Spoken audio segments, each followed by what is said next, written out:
So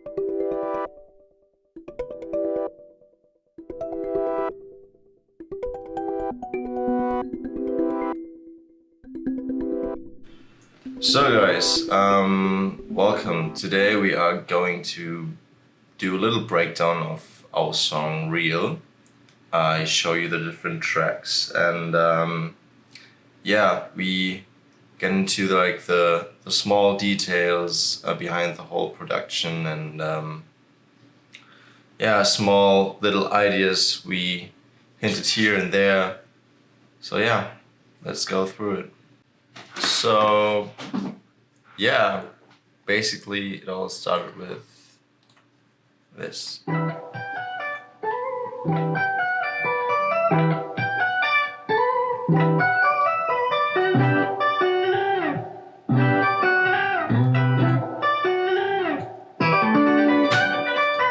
And what I did here is my small little Manu thing I always do with my clean guitar tone is the normal signal with it ran through a Guitar Rig 5 with the white cabinet and the iceberg.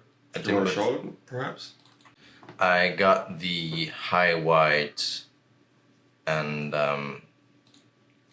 two cabinets and the iceberg on 8%, and it gives the, I don't know, super weird sparkling reverb on it, which is a super texture, especially with the octave thing I always do. So what I do is I pitch it up an octave high and play with the formants and with the envelope, and what I'm searching for is like really kinda distorted sound but clean, so it kinda sounds destroyed but it's the same signal, so you can really play with it. It's super fun. Yeah, and it sounds like this.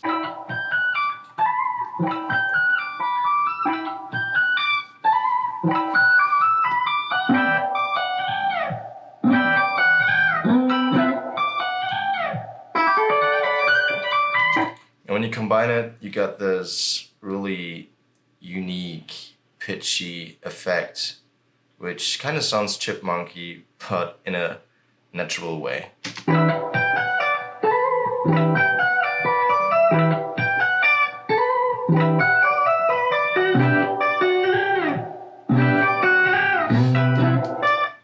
And the same thing I did in the verse, but I didn't pitch it up, I pitched it down, and it sounds like this.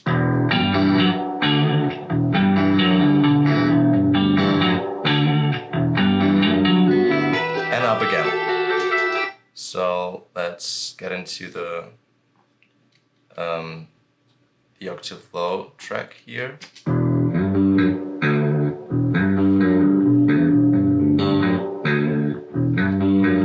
It almost sounds like a bass, but you can really hear that it is actually guitar, but it's in a bass frequency, which kind of gives you the lowish, kind of destroyed sound, which is super cool. Basically, when we had the basic idea for the song and decided to make something out of it, I just resampled a couple of electronic ideas around the riff and came up with this little intro. In this project, we just have the final wave, which I exported. But I initially actually did this with Arcade. So this is multiple layers of samples which we just dropped into the big session, so it's not as CPU intense as this little idea here.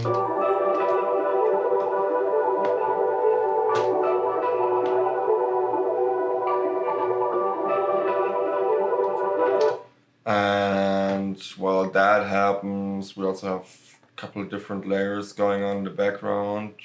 It's the same thing. This little thing here that gets a fade in. Just a tiny atmosphere. Can't really hear it, but yeah, it's pretty nice layer, I guess. What do we have here? Yeah, this is another automated track that we did. Just to give it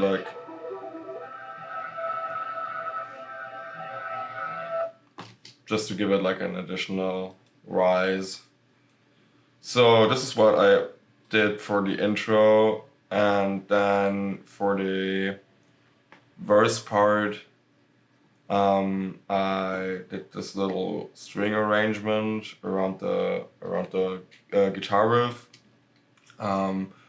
What I do like about it, how it goes with the bass, but let's just listen to this is the initial pitch.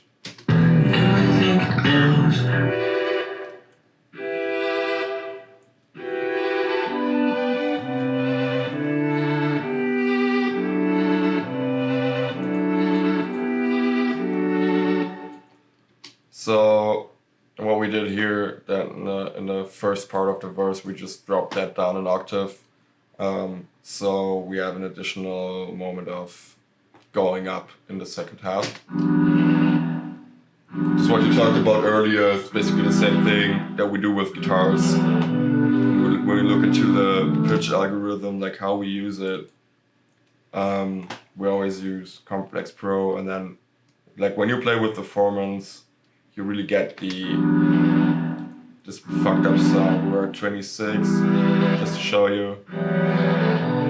It's way more nosy when you turn up the Formants, and you get this sharp sound that almost sounds like the bow of the strings really used and really rusty.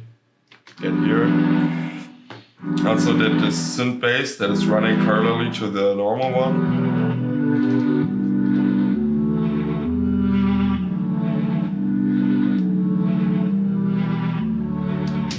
So that is the verse.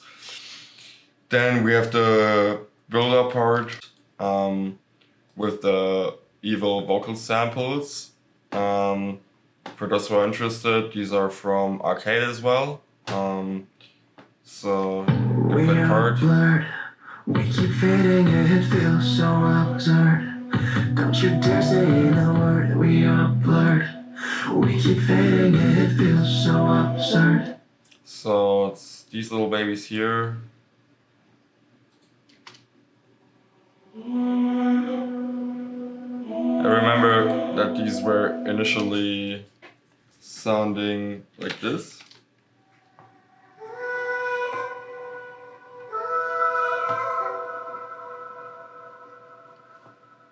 So, and these are barely listenable in the song. Like I don't think you'll hear them in the final product. Not really. But they're quite nice. Yeah. So here again, we decided on a different pitch in the end because, of all the drama you can make with it. So, yeah, this is basically my side of things, and then when the Tim part enters, obviously we have a couple of different stuff going on. Like he made his own electronic stuff. Let's listen to his tracks.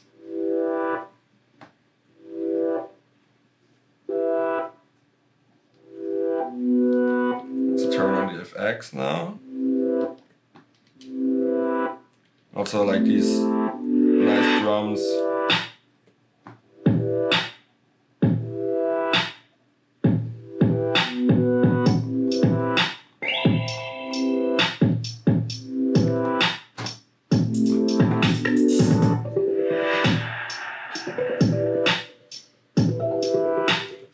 Yeah, so like all the layers he gave us were super dope, and you can see like we used them throughout the arrangement, like in this spot as well here.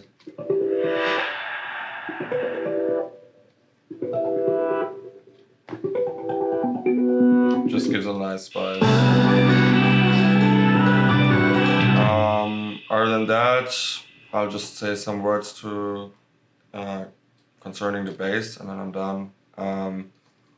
So bass in this song was super nice to make. Like at first I played bass through the whole arrangement, and then just gave my ideas to Clay, and he made his own thing out of it, which is just way more complex than I initially thought it was going to be. But yeah, the bass is down here in the project. Yeah, what was important for me maybe when writing the bass, especially ich sage immer nur was zu Tims Part, der Rest ist ja eigentlich voll obvious. Was ist hier noch?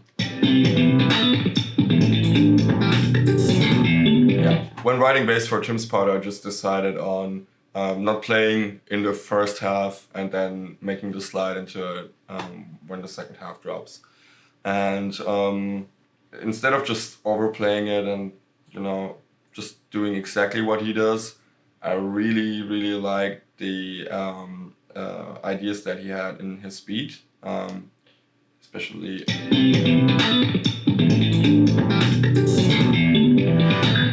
During that beginning, I'm basically doubling him. And here I just took inspiration from the movements he did with his kick drum, and in the end I tried to incorporate the overtone-y stuff and as many dead notes as he does. Yeah, now Manuel will explain how the bass tone is built. Alright, for the bass tone we are using Guitar Rig 5. We use the Bass Pro top and just a DI box for the cab, or as a cab. So nothing too crazy, just to give it like a normal bass signal overall. So because we have a lot of stuff going on in the low end, I decided to kind of split the lows, because we got a sub bass going on, digital sub bass, and we got the acoustic basses. So I don't want that they mess with each other. So in some parts, like here,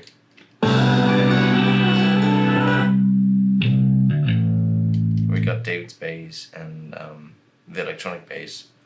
I did low cut at 125 hertz, just to give the sub bass more freedom and to give David's bass more freedom. Otherwise, it's just a completely mess. I just took out 600 and 300 hertz a little bit to give the guitars more freedom.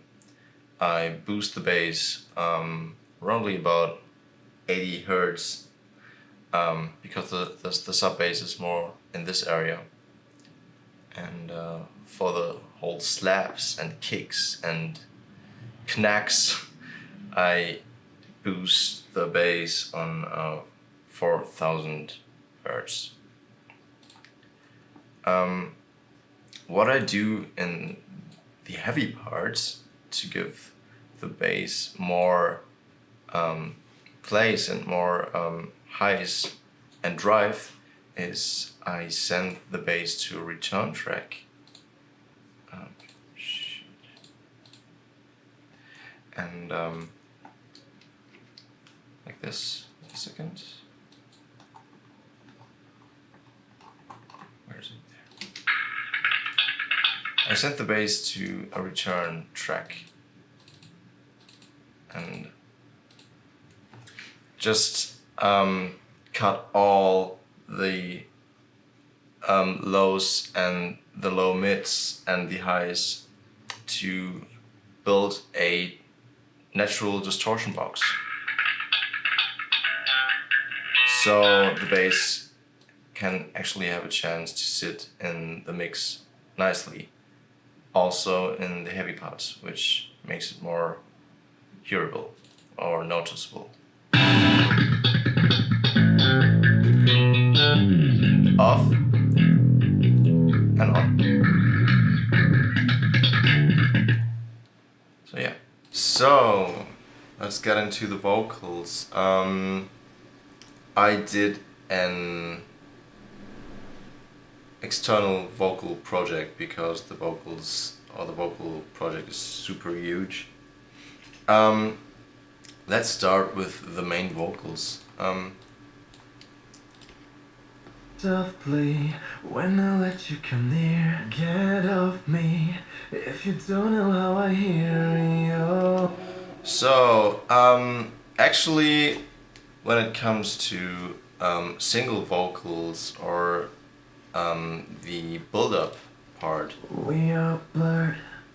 there's no room, there's no delay, it's super dead, and it kind of gives you the super weird and unnatural way to put the vocals in the front, which also makes it, if the vocals were here, right in front of your face,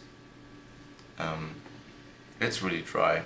But for the full parts and for the chorus especially, what I did here is I did a reverb track like this. Sorry. Don't you think we both need time to heal? You don't have a... I freeze the reverb and put it on back. Sorry. So what I did here is I reversed the vocals, put a reverb on it, and I freeze the track and reversed it again. So I don't need an external reverb, and it sounds like this.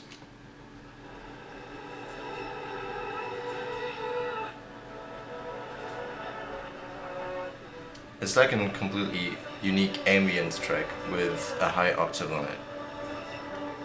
And that's the whole game. What I did here is I just put a pre-delay on the main vocals. Deal. Don't you think we both need time to heal? But anything else is just the ambient track. Deal. Like this. Don't you think we both need time to heal? Of course we got harmony. Oh. Of course we got doubles and harmonies to make the chorus more full and to actually that you can feel it's a chorus. So yeah. We are blurred. We keep fading and it feels so up. Also what I do is, especially in those dry, creepy, scary vocal parts or the vocal build up here, is I always do an unnatural octave below. I have to search it. We are blurred. We keep fading and it feels so absurd. We are blurred. We are blurred. We are blurred. We are blurred. We are. And again, what we did with electronics and the guitars, we also did with the vocals, because Ableton is just super cool for the tone, and the formants and the envelopes really sound, they sound unique and different. I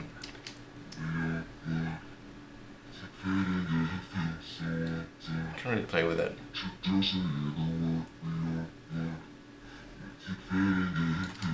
So this is what I did with the vocals here.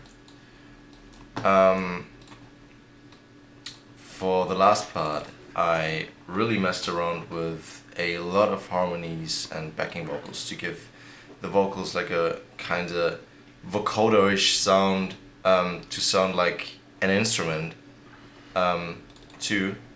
Let me show you the tracks. We are blurred. We keep fading and it feels so absurd. Don't you dare say a word. So what I did here is I cut one of the harmonies. It is the high-pitched octave, and I cut it. Well, I want to cut it, and I arpeggiated it with a delay. That's what I did. Here again.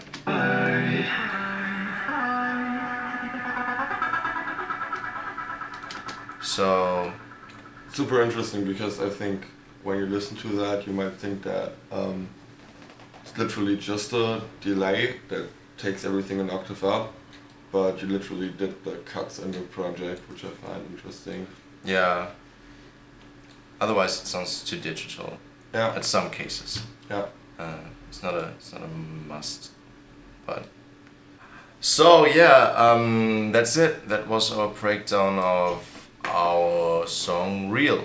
I hope you enjoyed it. I hope you could learn from it. Yeah, definitely go check out the song if you haven't yet. And I think summarizingly you could say that, I mean, we are using a very old version of Ableton here. We're using these sketchy ass stereo speakers and an old ass PC. There's really no fancy hardware involved and barely any expensive plugins. So I'd recommend everybody out there to really not think about gear all too much and just experiment with the tools that you have. And maybe this song is a good example for exactly that. And also it was very interesting to have everybody's ideas in this project and to see what we can do with everybody's signals and have inspiration from one another. Yeah, so thanks for watching.